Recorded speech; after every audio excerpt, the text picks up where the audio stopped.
भाई, हम तो उस देश के लोग जहां पर नदियों को माँ कह के बुलाते हैं।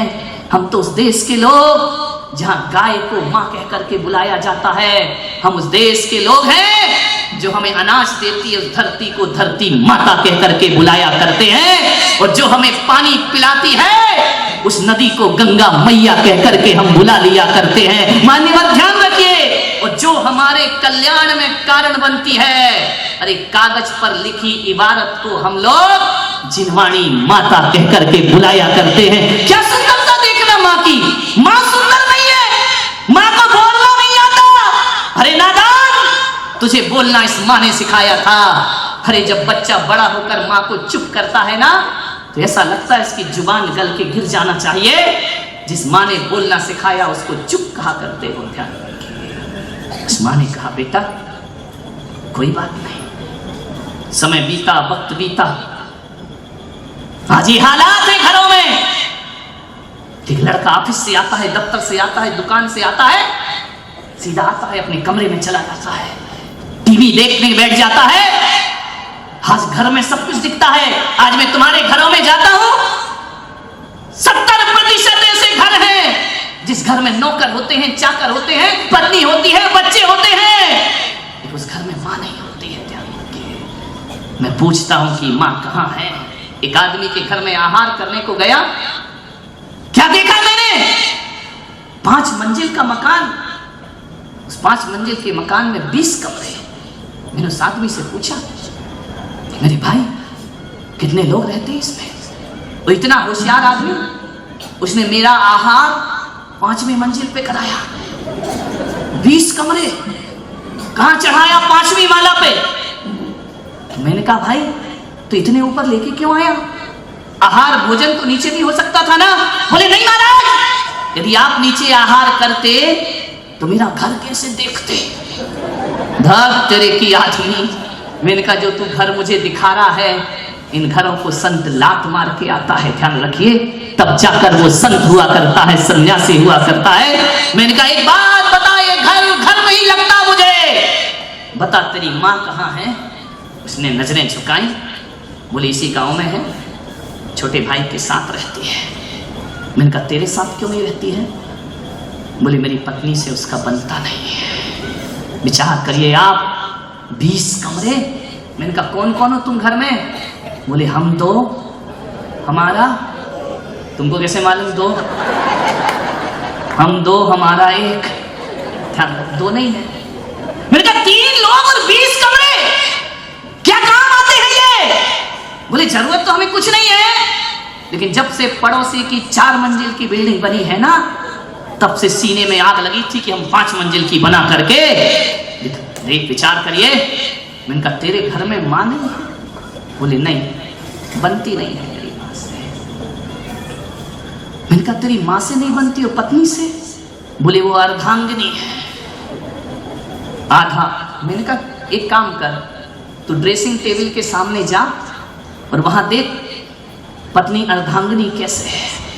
पैर के नाखून से लेकर सिर तक देखना, इस शरीर के निर्माण में पत्नी का क्या सहयोग है। जाके देखना आज घरों में जिनकी शादी हो गई है, जाके देखना इस शरीर के निर्माण में पत्नी का क्या योगदान है। एक बात याद रखना, दर्पण कहेगा पागल, तेरे शरीर को बनाने में दुनिया में किसी का योगदान नहीं। पैर के नाखून से सिर तक तेरा निर्माण हुआ है, कि सारा अंग तेरी माँ का दिया हुआ है। ध्यान रखना, ये अंग किसी ने नहीं दिया। एक बात याद रखना, आज मैं पूना में कहता हूं, पत्नी यदि अर्धांगिनी है तो मां सर्वांगिनी हुआ करती है, वह सारे अंग की निर्माता हुआ करती है। मां से बड़ा फर्क, मां ने पूरा शरीर बनाया है। मां बहुत दुखी थी, खून के आंसू बहा रही थी वृद्धाश्रम में बैठ करके। क्या यही दिन देखने को मैं इस धरती पर थी। एक दिन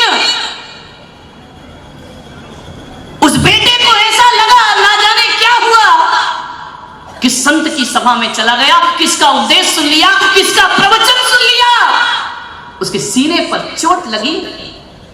उसने कहा, कि जिंदगी भर जिस मां से मैंने नफरत की है, चलो आज मिल के आता हूं। ना जाने कैसी बुद्धि बदल गई उसकी, आज मिलता हूं मां से जाके। गया वृद्धाश्रम में और जाकर के वृद्धाश्रम में लोगों से पूछा कि यहां एक बूढ़ी रहती है, नाम बताया। बोले कौन है ये? बोले मेरी मां है, उसकी एक आंख नहीं है, मैं उससे मिलना चाहता हूं। वृद्धाश्रम के संचालक बाहर निकल के आई। बोले किसकी बात करते हो? उसने फोटो दिखाई। ये? बोले हाँ। बोले भाई साहब बहुत लेट हो गए तुम, वो इस दुनिया से जा चुकी है, लेकिन अंतिम सांस तक तुम्हारा नाम ले रही थी। वो जिसने जीवन भर नफरत की, वो अंतिम सांस तक तेरा नाम लेती रही, और जाते जाते वो मुझसे कह गई है कि मेरा विश्वास है, मेरा मन कहता है कि मेरा बेटा लौट कर जरूर आएगा। वो 2 लिफाफे देकर के गई है मुझे। भाई साहब अपनी माँ के 2 लिफाफे साथ लेकर के जाओ। लिफाफे? हाँ। आज उसके जीवन में जो गहरा सन्नाटा था वो कभी ना होगा। लिफाफे दिए वृद्धाश्रम के संचालक ने। लिफाफे खोलता है, 25,000 रुपए रखे हैं उसमें। दूसरा लिफाफा खोलता है, उसमें पत्र लिखा है माँ ने।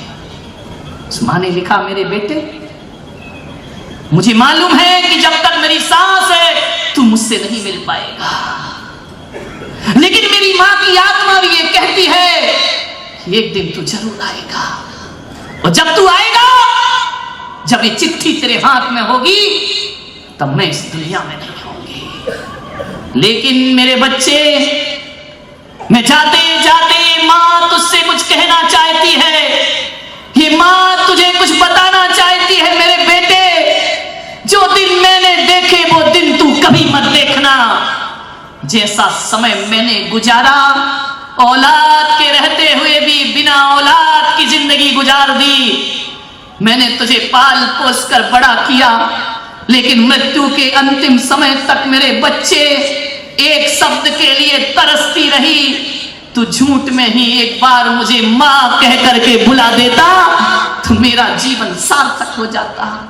पर बेटे इसमें तेरी कोई गलती नहीं, मेरी परवरिश में कुछ कमी रही होगी।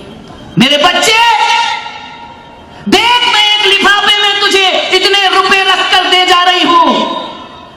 तू जानता है ना मेरे पास तो कुछ नहीं था। तू 500 रुपए महीने मुझे भेजता रहा ना, वो मैंने खर्च नहीं किए। वृद्धाश्रम वालों ने सारी व्यवस्था की, मैं जोड़ते रही जोड़ते रही जोड़ते रही। इन 2.5-3 सालों में मैंने तेरे भेजे हुए 25,000 रुपए जोड़े हैं मेरे बच्चे। ये पैसा तू रख ले, मैं तेरे लिए एक विरासत दे करके जा रही हूं। ये तेरे काम आएंगे, मेरे काम तो कुछ ना आए। और एक बात याद रखना बच्चे, मैं तो अभी भी अपना सौभाग्य समझती हूं कि कैसा भी मेरा बेटा हो, मुझे कम से कम 500 रुपए तो भेजता रहा। लेकिन जब काल चक्र बदलता है और जब तेरी औलाद तुझे घर से बाहर निकालेगी और उसके पास यदि 500 रुपए देना भी मंजूर नहीं हुआ, ये माँ की दौलत तेरे बहुत काम आएगी। उस वृद्धाश्रम में तेरे जीवन का सहारा बनेगी। इसे संभाल के रखना। ये होती है माँ मेरे भाई। माँ ने कहा, बेटा जिस नफरत को मैंने सहन किया है, अरे सारी दुनिया नफरत करे तो माँ को दर्द नहीं होता है, औलाद नफरत करे माँ का सीना फट जाता है। पालनहार ही मारनहार हो गया। उसने कहा, मेरे बच्चे एक राज की बात सुन ले। जिस माँ से तू नफरत करता था, जिस माँ को तू देखना नहीं चाहता था, वजह यही थी कि मेरी यहाँ एक आंख नहीं थी। हाँ जी, माँ तुझे राज बताती है बेटा, कानी मैं नहीं थी, काना तो तू पैदा हुआ था। जब इस धरती पर आया था तेरी एक आंख नहीं थी मेरे बच्चे, लेकिन मैं जानती थी कि मेरे बच्चे की एक आंख नहीं होगी तो लोग इसे मनहूस कह करके बुलाएंगे। लोग इसका सुबह से मुंह नहीं देखेंगे। जब तू काना पैदा हुआ था ना मेरे बेटे, उस समय मुझे लगता था ये बच्चा अपनी जिंदगी कैसे जिएगा। आज जिस माँ से तू नफरत करता था, ये आंख तेरी आंख काना तू था, दूसरी आंख उसमें इस माँ ने लगाई थी अपनी निकाल के कि ले तू अच्छे से जिंदगी जीना, तू खुशहाल की। ये राज है मेरे जीवन का, जिसे सीने में लेकर मैं चली जाती, लेकिन ये नफरत भरी निगाहें जो तूने मुझे देखा है मेरे बच्चे, तेरी आंख में जो दूसरी आंख है वो मेरे द्वारा दी गई आंख है। एक बात बता मेरे बेटे, ये राज यदि मैं तुझे पहले ही बता देती तो शायद तुझे माँ की कीमत पता ना चलती।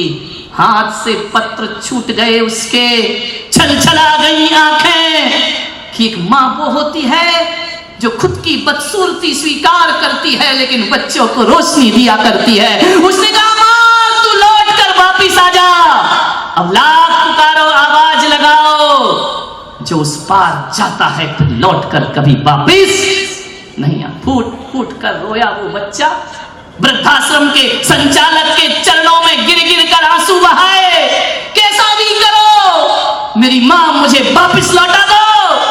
माँ फिर दोबारा जिंदगी में वापस नहीं मिला करती है मेरे भाई। एक दोस्त छूट जाए तो नया दोस्त बन जाता है, एक पत्नी छूट जाए तो नई पत्नी आ जाती है, एक रिश्तेदार छूट जाए तो नए रिश्तेदार बन जाते हैं, लेकिन माँ बाप छूट गए तो दोबारा फिर कभी माँ बाप मिलते नहीं। माँ बाप की कीमत समझो मेरे भाई, ध्यान रखिए। क्या नहीं करते हमारे माता पिता हमारे लिए।